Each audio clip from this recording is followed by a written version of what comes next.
नमस्कार। तो घंटों की मेहनत लगाकर कोड तो लिख लिया, डिजाइन भी फाइनल हो गया और अब वो पल आ गया है जब इस मेहनत को दुनिया के सामने लाना है। आज हम इसी जादुई सफर को पूरा करेंगे, अपने कोड को एक जीती जागती लाइव वेबसाइट में बदलने का सफर। यही वो सवाल है जो हर नए डेवलपर के मन में आता है ना? कि भाई लैपटॉप पर तो सब कुछ बढ़िया चल रहा है, लेकिन इसे दुनिया तक कैसे पहुंचाएं? चलिए मिलकर इस पहेली को सुलझाते हैं। और इस पहेली का जवाब मजे की बात यह है कि शायद हमारे कंप्यूटर में पहले से ही मौजूद है। IIS यानी इंटरनेट इंफॉर्मेशन सर्विसेज ये कोई अलग से डाउनलोड करने वाला टूल नहीं है, बल्कि हमारे विंडोज ऑपरेटिंग सिस्टम का ही एक बहुत पावरफुल वेब सर्वर है जो बस एक्टिवेट होने का इंतजार कर रहा है। तो चलिए अब थ्योरी से सीधा प्रैक्टिकल पर आते हैं। अपनी डिजिटल दुनिया की नींव रखने का टाइम आ गया है और हम एक एक कदम साथ मिलकर उठाएंगे। अच्छा, IIS ही क्यों? क्योंकि चाहे हमें सिर्फ अपनी मशीन पर कुछ टेस्ट करना हो, या कॉलेज का प्रोजेक्ट दिखाना हो, या फिर किसी कंपनी के सर्वर पर एक बड़ा .NET एप्लीकेशन डिप्लॉय करना हो, IIS हर जगह काम आता है। इसकी सबसे बड़ी खूबी ये है कि ये एक कंट्रोल किया हुआ और भरोसेमंद माहौल देता है, ठीक हमारे अपने सिस्टम पर। चलिए अब इसे इंस्टॉल करते हैं। और अच्छी बात ये है कि ये बस एक बार का काम है। एक बार ये सेट हो गया तो फिर जितनी मर्जी वेबसाइट्स इस पे होस्ट कर सकते हैं। यकीन करना मुश्किल है, लेकिन ये बस इन 4 क्लिक्स का काम है। सीधा कंट्रोल पैनल में जाना है, विंडोज फीचर्स में IIS को चुनना है और बस ओके कर देना है। विंडोज बाकी सब खुद ही संभाल लेगा। हाँ, सच में ये इतना ही आसान है। अब आता है सबसे मजेदार हिस्सा। चलिए एक असली HTML प्रोजेक्ट को उठाते हैं और उसे साथ मिलकर लाइव करते हैं। देखते हैं ये जादू आखिर होता कैसे है। सबसे पहले हमें अपने प्रोजेक्ट के लिए एक घर चाहिए और IIS के लिए वो घर है c:/initpub/www root folder। हाँ, ये वो खास जगह है जहाँ IIS सबसे पहले वेबसाइट्स को ढूंढता है। इस बात को अच्छे से याद रखिएगा, ये लगभग हर टेक्निकल इंटरव्यू या वाइवा में पूछा जाने वाला सवाल है। अब अपनी सारी मेहनत, मतलब HTML, CSS और जावास्क्रिप्ट की फाइलें इस नए फोल्डर में कॉपी कर देनी है। बस यही वो पल है जहां हमारा कोड सर्वर का हिस्सा बन जाता है। अब अपने सर्वर के कमांड सेंटर में चलते हैं। विंडोज सर्च में बस IIS टाइप करें और मैनेजर खोल लें। यहीं से हमारी सभी वेबसाइट्स कंट्रोल होंगी। ठीक है, अब हमें IIS को अपनी वेबसाइट से मिलवाना है। बस अपनी साइट को एक नाम देना है, फिजिकल पाथ में उस फोल्डर को चुनना है जहां हमारा कोड है और एक पोर्ट नंबर सेट करना है, जैसे कि 8080।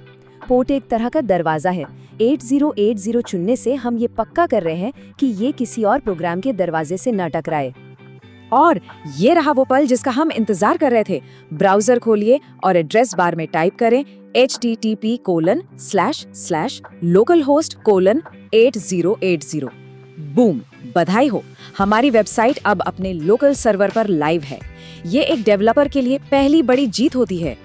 वेबसाइट तो लाइव हो गई, लेकिन अब थोड़ा और गहराई में उतरते हैं। चलिए कुछ ऐसे कॉन्सेप्ट्स को समझते हैं जो न सिर्फ हमारे ज्ञान को बढ़ाएंगे, बल्कि अक्सर परीक्षाओं और इंटरव्यू में भी काम आते हैं।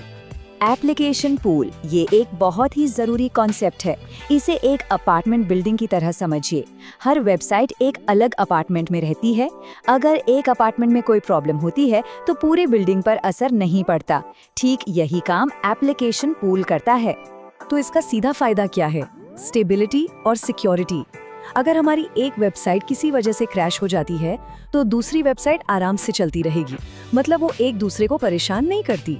और इसीलिए कॉन्सेप्ट इतना जरूरी है और परीक्षाओं में अक्सर पूछा जाता है। तो IIS के मुख्य हिस्से क्या हैं? इसे ऐसे समझते हैं। वेब सर्वर हमारी फाइलों को रखता है।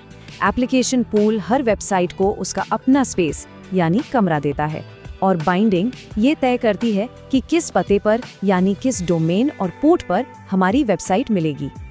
अब बात करते हैं उन पलों की जब कुछ गलत हो जाता है, और ये सबके साथ होता है। तो चलिए कुछ सबसे आम गलतियों और उनके फटाफट समाधानों को देखते हैं, ताकि हमारा कीमती समय बच सके। अगर कभी 403 फॉरबिडन दिखे तो घबराना नहीं है, बस फोल्डर की परमिशन चेक कर लेनी है। 404 नॉट फाउंड का सीधा मतलब है कि IIS को हमारा होम पेज जैसे index.html नहीं मिल रहा है। और वो डरावना दिखने वाला 500 इंटरनल सर्वर एरर अक्सर .NET प्रोजेक्ट्स में सिर्फ एक छोटी सी web.config फाइल की गड़बड़ी होती है। तो अब तक हमने काफी कुछ सीख लिया है, क्यों ना एक छोटे से क्विज के साथ अपनी नॉलेज को टेस्ट किया जाए। ये हमारे अगले वाइवा या लैब एग्जाम के लिए एकदम सही प्रैक्टिस होगी। इसका जवाब है c/initpub/www-root। इसे हमेशा याद रखना है। इसका मुख्य काम है वेबसाइटों को बेहतर परफॉर्मेंस और सुरक्षा के लिए आइसोलेट करना, यानी एक दूसरे से अलग थलग रखना। और सही जवाब है पोर्ट 80। ये वेब ट्रैफिक के लिए डिफॉल्ट पोर्ट माना जाता है। तो आज हमने क्या क्या पूरा किया? हमने जाना कि IIS हमारे विंडोज में ही छिपा एक पावरफुल वेब सर्वर है। हमने सीखा कि इसे सेटअप करना कितना आसान है। हमने एप्लीकेशन पूल के जरिए स्थिरता का रहस्य समझा। और अब हम आम एरर्स को देखकर घबराएंगे नहीं, बल्कि उन्हें फटाफट सुलझाएंगे। तो अब जब अपनी वेबसाइट अपने ही सर्वर पर लाइव है, तो संभावनाएं अनंत हैं। सबसे पहला और मुश्किल कदम उठाया जा चुका है। अब सवाल ये है, हमारा अगला बड़ा फीचर क्या होगा? दुनिया हमारे अगले क्रिएशन का इंतजार कर रही है।